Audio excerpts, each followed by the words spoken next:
24 மணி நேரம், அந்த 24 மணி நேரத்துல ஆண்டவருக்கு கொடுக்க வேண்டிய டைம் எவ்வளவு?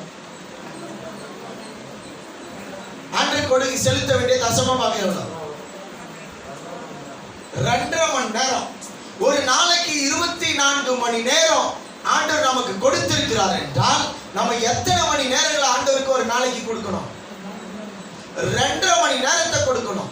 அப்ப 2.5 மணி நேரத்தை நாம ஒரு ஜெபத்திலேயோ வேத வாசிப்பிலேயோ நாம செலவிட நமக்கு மனம் இல்லை.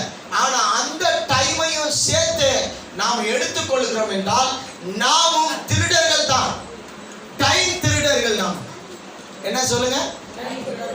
டைமை திருடினோம். கர்த்தருக்கு கொடுக்க வேண்டிய நேரத்தை கொடுக்காம அந்த டைமையும் அந்த நேரத்தையும் நாம எடுத்துக்கொள்கிறோம் இல்லையா? நமக்காக எடுத்துக்கொள்கிறோம், நம்முடைய வேலைகளுக்காக எடுத்துக்கொள்கிறோம்.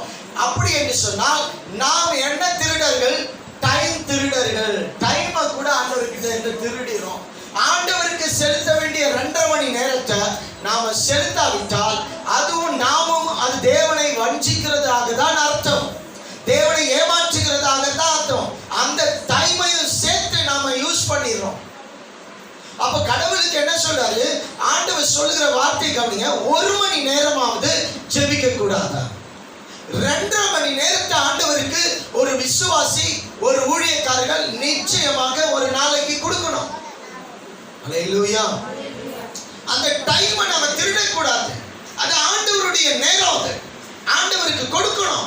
2.5 மணி நேரத்தை ஒரு நாளில ஆண்டவருக்கு கொடுக்கும் பொழுதுதான் ஆண்டவர் நம்மை ஆசீர்வதிப்பார். அந்த 2 மணி நேரத்தில் நாம என்ன செய்யணும் அப்படின்னு சொன்னா, ஆண்டவர் பாதத்தில நாம் ஜெபிக்கிறவர்களாக, வேதத்தை தியானிக்கிறவர்களாக இருக்க வேண்டும்.